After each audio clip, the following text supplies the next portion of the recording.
قرآن کریم میں میاں بیوی کے جھگڑے کو نمٹانے کے لیے اور سیٹل ڈسپیوٹ کے لیے قرآن کریم نے ایک فارمولہ بتلایا کہ اگر دونوں میں نباہ نہیں ہو رہا اور مزاج نہیں مل رہا اور آئے دن جھگڑے ہو رہے ہیں تو فَبْعَثُوا حَكَمًا مِّنْ أَهْلِهِ وَحَكَمًا مِّنْ أَهْلِهَا، ایک شوہر کے خاندان میں سے کوئی مناسب اور معقول سمجھدار آدمی لے لیا جائے اور ایک بیوی کے خاندان اور اس کے سائڈ سے، إِن يُرِيدَ إِصْلَاحًا يُوَفِّقِ اللَّهُ بَيْنَهُمَا، اگر ان کی نیت اصلاح اور جوڑ کی ہے تو اللہ موافقت پیدا فرما دیں گے۔ ایک بزرگ کے انتقال کے بعد جب انہیں خواب میں دیکھا گیا تو کسی نے پوچھا کہ اللہ نے آپ کے ساتھ کیا معاملہ کیا؟ وہ کہنے لگے اللہ نے میری بخشش کر دی۔ تو پوچھا کہ ضرور آپ نے بہت سے نیک اعمال کیے، آپ نے قرآن اور حدیث سے محبت کی ہے، تعلق رکھا ہے، اس بنا پر آپ کی بخشش ہو گئی ہوگی۔ تو اس بزرگ نے کہا کہ میری وہ ساری نیکیاں، سارے اعمال تو ایک طرف، لیکن میری بیوی زبان کی تیز تھی اور مزاج کی تیز تھی، تو میں کمپرومائز کیا کرتا تھا، میں اس کو اللہ کی بندی سمجھ کر معاف کیا کرتا تھا۔ تو اللہ کریم نے کہا تو نے میری بندی کو میرا یعنی ایک مخلوق میں سے عاجز بندہ سمجھ کر معاف کیا، تو میں نے بھی تجھے معاف کر دیا۔ اسی لیے قرآن کریم میں اور احادیث مبارکہ میں اس رشتے کو بہت اہمیت دی گئی، اس کی ویلیو بتلائی گئی۔ فرمایا کہ ہن لباس لکم وانتم لباس لہن، وہ تمہارے لیے لباس اور تم ان کے لیے لباس۔ انسان کے بدن کے سب سے زیادہ جو قریب جڑی ہوئی اور لگی ہوئی ہوتی ہے وہ اس کا لباس ہوتا ہے، وہ اس کے بدن کو ٹچ کر رہا ہوتا ہے۔ یعنی انسان ہر چیز اپنے والدین سے ڈسکس نہیں کر سکتا، اپنے بھائی بہنوں سے ڈسکس نہیں کر سکتا، اپنے دوست اور رشتہ داروں سے، اپنے استادوں سے اور شاگردوں سے ڈسکس نہیں کر سکتا، لیکن میاں بیوی کے درمیان کوئی راز نہیں رہتا۔ تو اتنا کلوز رشتہ جس کو لباس قرار دیا گیا اور جس کو جو ہے وہ ایک دوسرے کے لیے جزء لا ينفک اور جزء لازم قرار دیا گیا، تو اس میں تھوڑی سی اونچ نیچ تو ہو جاتی ہے، تھوڑا سا اس میں جو ہے وہ کمی بیشی تو ہو جاتی ہے، لیکن اس کے لیے ہم شریعت کی تعلیمات کو فالو کریں۔ آج بدقسمتی کی بات یہ ہے کہ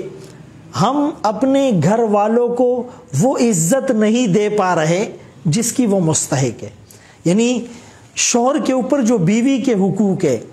سب سے پہلا حق تو یہ ہے کہ ہم اس کو مہر دیں، مہر کی ادائیگی ہی میں ہماری سستیاں وہ واضح ہو جاتی ہے کہ یا تو کچھ لوگ مہر کم رکھتے ہیں یا زیادہ رکھنے کے باوجود دیتے نہیں ہیں یا ان کی نیت دینے کی نہیں ہوتی ہے۔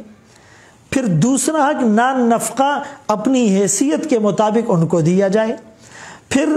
ان حقوق کے ساتھ ساتھ کچھ غیر مالی حقوق ہے کہ ان کو عزت دی جائے، ان کو رسپیکٹ دی جائے۔ اگر آپ بہت اچھا نان نفقہ دے رہے ہیں، بہت بڑا اپنے مہر اس کو دے دیا ہے، لیکن آپ اس کی بے عزتی کرتے ہیں، آپ انسلٹنگ اپروچ کی طرف جا رہے ہیں، آپ اپنے ساس سسر کو رسپیکٹ نہیں دے پا رہے ہیں، اور آپ یعنی جس کا آبجیکٹو کلیئر نہیں ہوتا وہ نمک کم زیادہ ہونے پر بھی ڈائیلاگ کرتا ہے اور اس پر بھی جو ہے وہ گالم گلوچ پر اتر آتا ہے۔ تو سب سے جو بڑا حق ہے وہ اس کو رسپیکٹ۔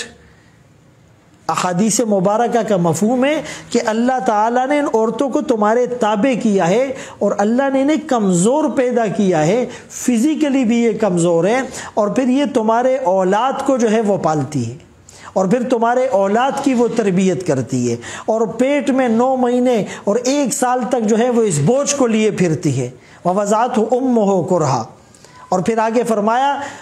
حملته امه کرہا ووضعته کرہا وحمله وفصاله 30 شہرا۔ پھر اس کے بعد ان بچے کو جو پالنا پوسنا اور تربیت کے اور تعلیم کے جو مراحل ہیں وہ کتنے مشکل مراحل ہیں۔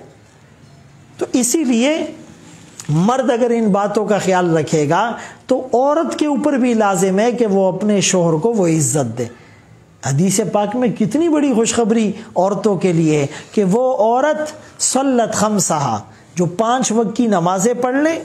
وصامت شہرہا، رمضان کے 1 مہینے کے وہ روزے رکھ لے، وَأَحْسَنَتْ فَرْجَهَا، اپنی شرمگاہ کی عزت کی حفاظت کر لے، وَأَطَاعَتْ بَعْلَهَا، اور اپنے شوہر کی فرما برداری کرے، فَلْتَدْخُلْ مِنْ أَيِّ أَبْوَابِ الْجَنَّةِ شَاءَتْ، جنت کے جس دروازے سے چاہے وہ داخل ہو جائے۔ اور حدیث مبارکہ میں آیا کہ بہترین عورت وہ ہے کہ جب شوہر اس کو دیکھے تو وہ خوش ہو جائے، اور جب وہ سفر پر جائے تو وہ اس کے پیچھے اس کی عزت کی اور ناموس کی حفاظت کرے، اس کی اولاد کی اچھی تربیت کرے۔ تو اگر یہ کفایت شعاری عورت میں آ جاتی ہے اور مرد بھی اس کو اس کی عزت اور اس کی جو ویلیو ہے وہ دینے لگ جاتا ہے، تو یقیناً یہ گھر جنت کا نمونہ بن جائے گا، یہ گھر ایک پرسکون گھر بن جائے گا، اور ایک دوسرے کے حقوق میں کمی بیشی کی بنا پر یہ دونوں جہنم کے ایندھن بن سکتے ہیں۔ ان دونوں کو حساب دینا پڑے گا۔ جزا اور سزا کا کانسیپٹ وہ مسلمان کے ذہن میں ہونا چاہیے۔